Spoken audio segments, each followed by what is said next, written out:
Hello, and welcome back to Baby Elias's stories. We now return to The Wonderful Wizard of Oz by L. Frank Baum. Chapter 12. The Search for the Wicked Witch. The soldier with the green whiskers led them through the streets of the Emerald City until they reached the room where the guardian of the gates lived. This officer unlocked their spectacles to put them back in his great box, and then he politely opened the gate for our friends. "Which road leads to the Wicked Witch of the West?" asked Dorothy. "There is no road," answered the guardian of the gates. "No one ever wishes to go that way." "How, then, are we to find her?" inquired the girl. "That will be easy," replied the man. "For when she knows you are in the country of the Winkies, she will find you and make you all her slaves." "Perhaps not," said the Scarecrow, "for we mean to destroy her." "Oh, that is different," said the guardian of the gates. "No one has ever destroyed her before, so I naturally thought she would make slaves of you, as she has of the rest. But take care, for she is wicked and fierce, and may not allow you to destroy her. Keep to the west, where the sun sets, and you cannot fail to find her." They thanked him and bade him goodbye, and turned toward the west, walking over fields of soft grass, dotted here and there with daisies and buttercups. Dorothy still wore the pretty silk dress she had put on in the palace, but now, to her surprise, she found it was no longer green, but pure white. The ribbon around Toto's neck had also lost its green color, and was as white as Dorothy's dress. The Emerald City was soon left far behind. As they advanced, the ground became rougher and hillier, for there were no farms nor houses in this country of the West, and the ground was untiled. In the afternoon, the sun shone hot in their faces, for there were no trees to offer them shade, so that before night Dorothy and Toto and the lion were tired, and lay down upon the grass and fell asleep, with the woodman and the Scarecrow keeping watch. Now the Wicked Witch of the West had but one eye, yet that was as powerful as a telescope, and could see everywhere. So, as she sat in the door of her castle, she happened to look around and saw Dorothy lying asleep, with her friends all about her. They were a long distance off, but the Wicked Witch was angry to find them in her country, so she blew upon a silver whistle that hung around her neck. At once there came running to her from all directions a pack of great wolves. They had long legs and fierce eyes and sharp teeth. "Go to these people," said the witch, "and tear them to pieces." "Are you not going to make them your slaves?" asked the leader of the wolves. "No," she answered. "One is of tin and one of straw. One is a girl and another a lion. None of them is fit to work, so you may tear them into small pieces." "Very well," said the wolf, and he dashed away at full speed, followed by the others. It was lucky the Scarecrow and the woodman were wide awake and heard the wolves coming. "Oh!" "This is my fight," said the woodman. "So get behind me, and I will meet them as they come." He seized his axe, which he had made very sharp, and as the leader of the wolves came on the Tin Woodman,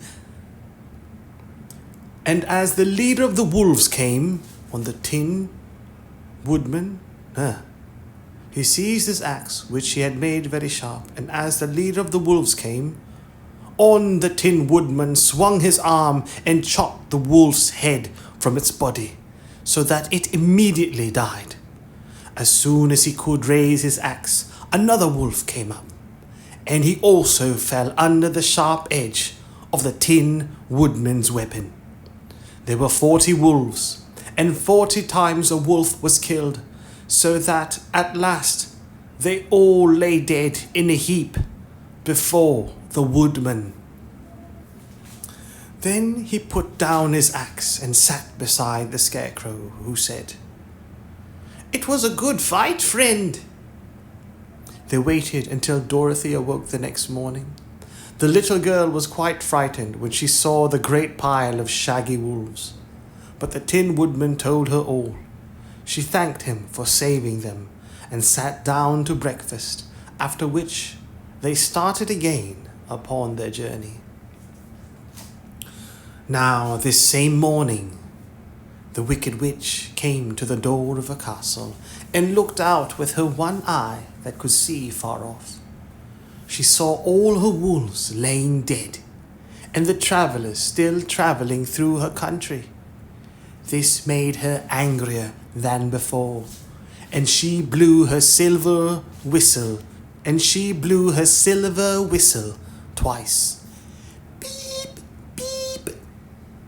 Straightway, a great flock of wild crows came flying toward her, enough to darken the sky. "Caw-caw, caw-caw."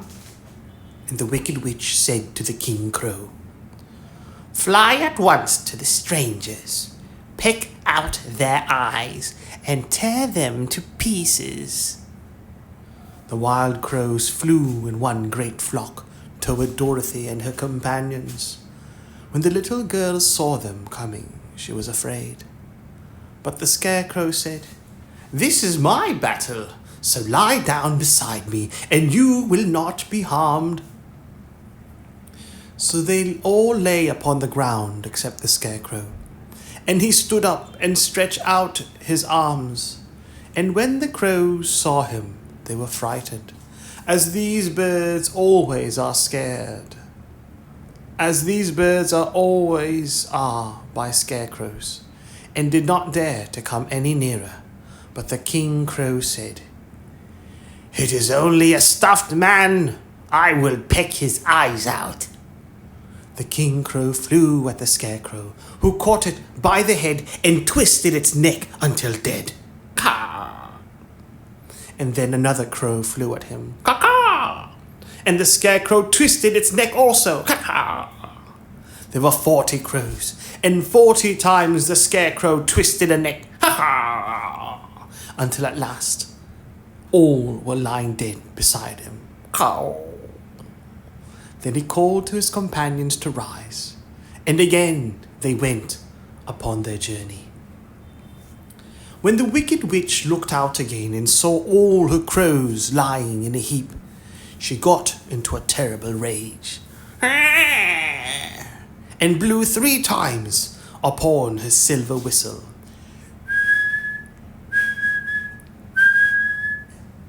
Forthwith there was heard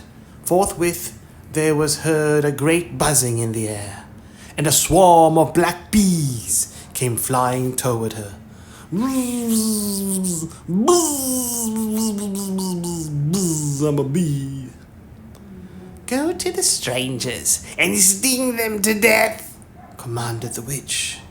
But the bees turned and flew rapidly until they came to where Dorothy and her friends were walking. But the woodman had seen them coming, and the Scarecrow had decided what to do. "Take out my straw and scatter it over the little girl and the dog and the lion," he said to the woodman, "and the bees cannot sting them." This the woodman did, and as Dorothy lay close beside the lion and held Toto in her arms, the straw covered them entirely. The bees came and found no one but the woodman to sting, so they flew at him and broke off all their stings against the tin without hurting the woodman at all. And as the bees cannot live when their stings are broken, that was the end of the black bees. Buzz! And they lay scattered thick about the woodman, like little heaps of fine coal. Buzz!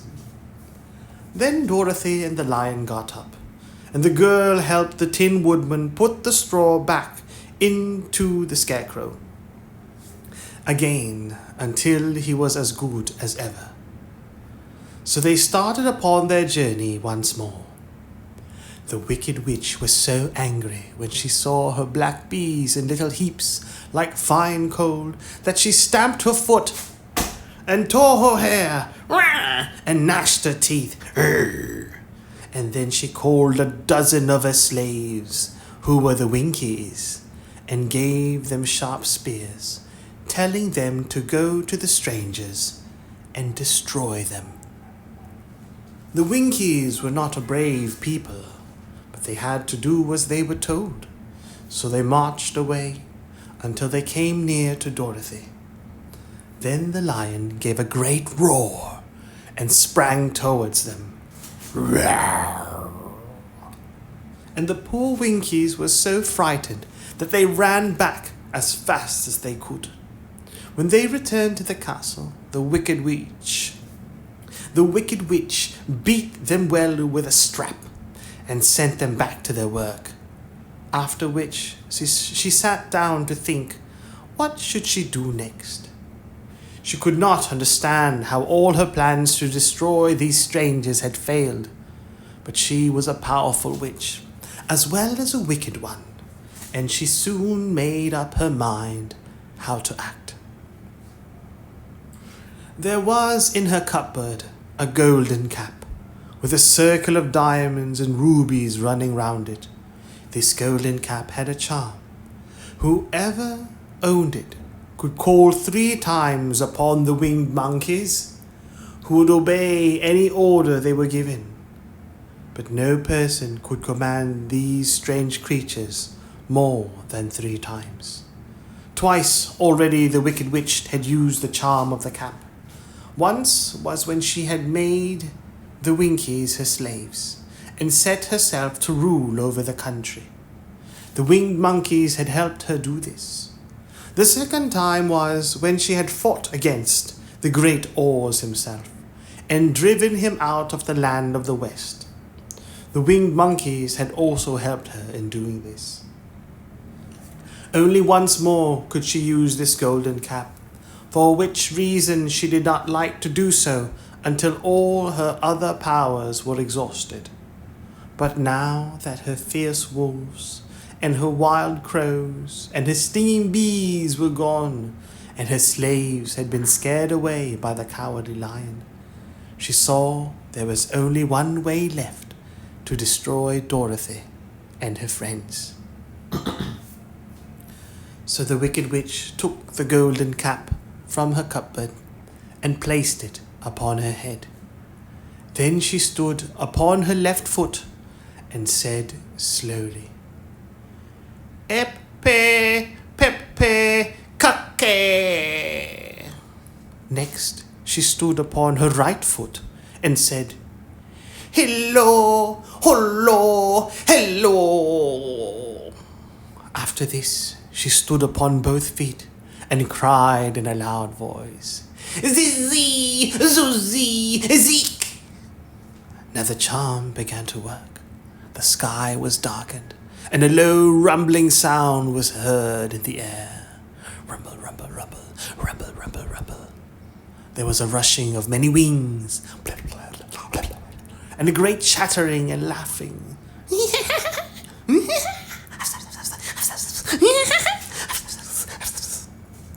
And the sun came out of the dark sky to show the wicked witch surrounded by a crowd of monkeys, each with a pair of immense and powerful wings on his shoulders. One, much bigger than the others, seemed to be their leader. He flew close to the witch and said, "You have called us for the third and last time. What do you command?" "Go to the strangers who are within my land and destroy them all except the lion," said the wicked witch. "Bring that beast to me, for I have a mind to harness him like a horse and make him work." "Your commands shall be obeyed," said the leader.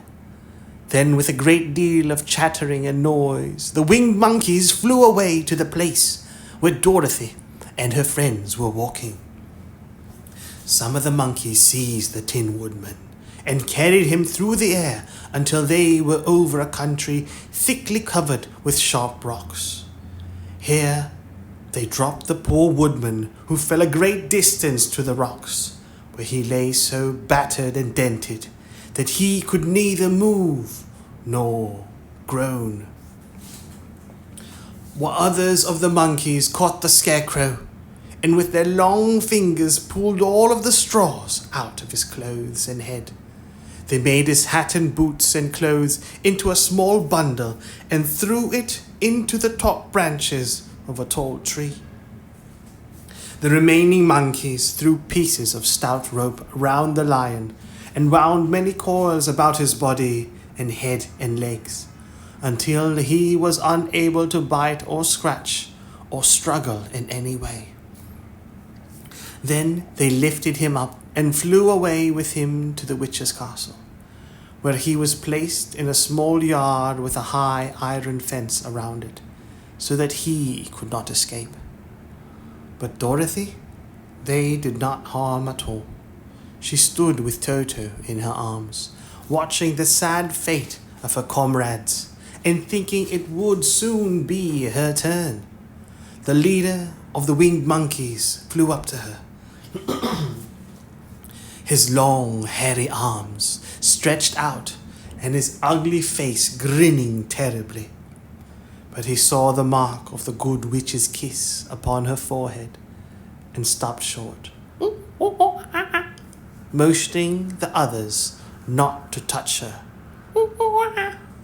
"We dare not harm this little girl," he said to them, "for she is protected by the power of good, and that is greater than the power of evil. All we can do is to carry her to the castle of the Wicked Witch and leave her there."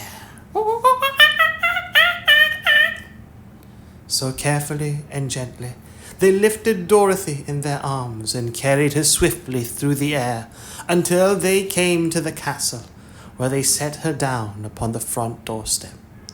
Then the leader said to the witch, "We have obeyed you as far as we are able.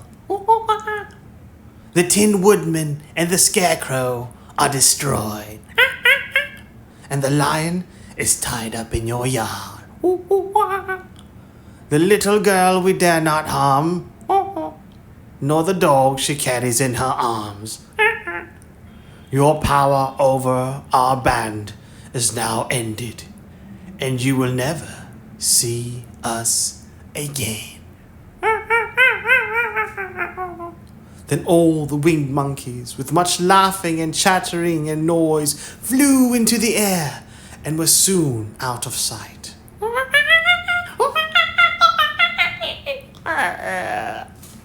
The Wicked Witch was both surprised and worried when she saw the mark on Dorothy's forehead, for she knew well that neither the winged monkeys nor she herself dare hurt the girl in any way. She looked down at Dorothy's feet, and seeing the silver shoes, began to tremble with fear, for she knew what a powerful charm belonged to them.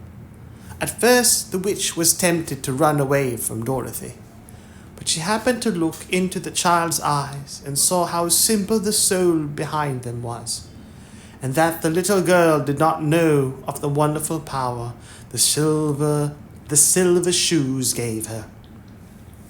So the wicked witch laughed to herself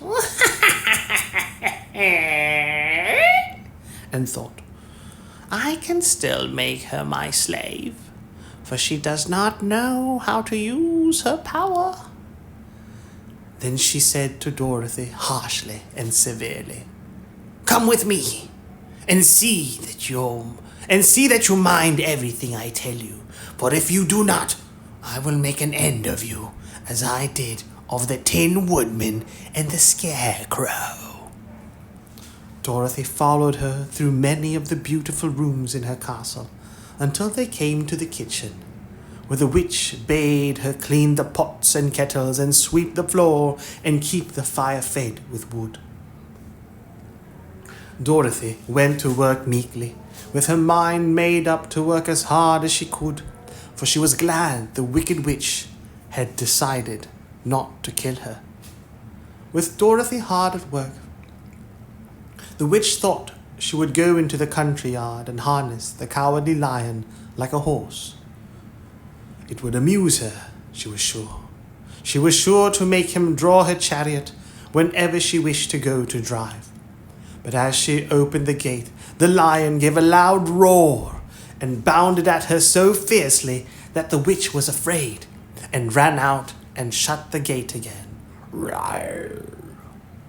If I cannot harness you, said the witch to the lion, speaking through the bars of the gate, I can starve you.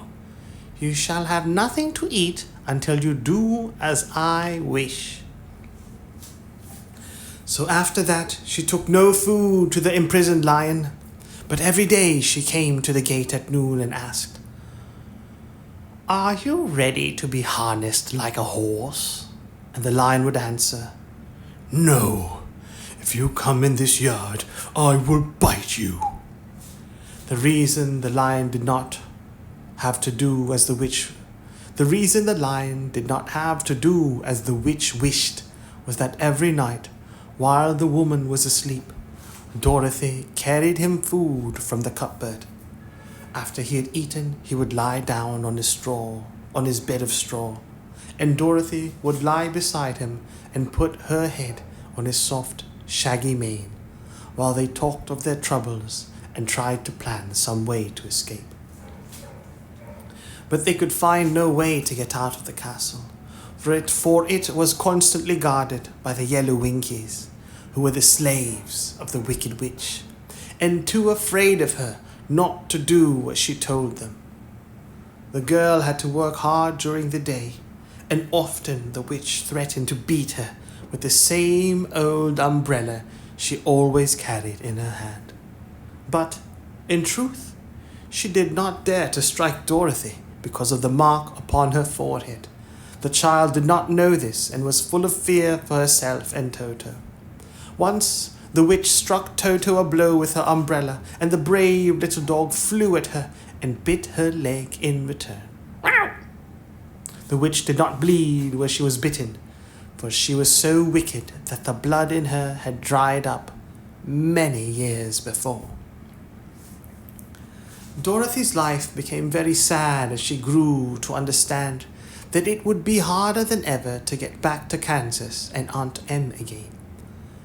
Sometimes she would cry bitterly for hours, with Toto sitting at her feet and looking into her face, whining dismally to show how sorry he was for his little mistress. Toto did not really care whether he was in Kansas or the land of Oz, so long as Dorothy was with him. But he knew the little girl was unhappy, and that made him unhappy too. Now the wicked witch had a great longing to have for her own the silver shoes which the girl always wore. Her bees and her crows and her wolves were lying in heaps and drying up, and she had used up all her power of the golden cap. But if she could only get hold of the silver shoes, they would give her more power than all the other things she had lost than all the other things she had lost. She watched Dorothy carefully to see if she ever took off her shoes, thinking she might steal them. But the child was so proud of her pretty shoes that she never took them off except at night and when she took her bath. The witch was too much afraid of the dark to dare go in Dorothy's room at night to take the shoes, and her dread of water was greater than her fear of the dark, so she never came near when Dorothy was bathing. Indeed, the old witch never touched water, nor ever let water touch her in any way. But the wicked creature was very cunning, and she finally thought of a trick that would give her what she wanted. She placed a bar of iron in the middle of the kitchen floor, and then by her magic arts made the iron invisible to human eyes, so that when Dorothy walked across the floor, she stumbled over the bar, not being able to see it, and fell at full length. She was not much hurt, but in her fall, one of the silver shoes came off. And before she could reach it, the witch had snatched it away and put it on her own skinny foot. The wicked woman was greatly pleased with the success of her trick, for as long as she had one of the shoes, she owned half the power of their charm, and Dorothy could not use it against her, even had she known how to do so. The little girl, seeing she had lost one of her pretty shoes, grew angry and said to the witch, "Give me back my shoe." "I will not," retorted the witch, "for it is now my shoe and not yours." "You are a wicked creature," cried Dorothy. "You have no right to take my shoe from me." "I shall keep it just the same," said the witch, laughing at her. "And someday I shall get the other one from you too." This made Dorothy so very angry that she picked up the bucket of water that stood near and dashed it over the witch, wetting her from head to foot. Instantly, the wicked woman gave a loud cry of fear. And then, as Dorothy looked at her in wonder, the witch began to shrink and fall away. "See what you've done to me! See what you have done!" she screamed. "In a minute I shall melt away!" "I'm very sorry indeed," said Dorothy, who was truly frightened to see the witch actually melting away like brown sugar before her eyes. "Didn't you know water would be the end of me?" asked the witch in a wailing, despairing voice. "Of course not," answered Dorothy. "How should I?" "Well, in a few minutes I shall be all melted, and you will have the castle to yourself. I have been wicked in my day, but I never thought a little girl like you would ever be able to melt me and end my wicked deeds. Look out! Here I go!" With these words, the witch fell down in a brown, melted, shapeless mass, and began to spread over the clean boards of the kitchen floor.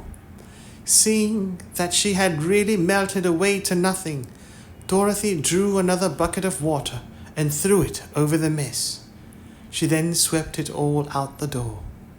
After picking out the silver shoe, which was all that was left of the old woman, she cleaned and dried it with a cloth and put it on her foot again. Then, being at last free to do as she chose, she ran out to the country yard to tell the lion that the wicked witch of the west had come to an end, and that they were no longer prisoners in a strange land.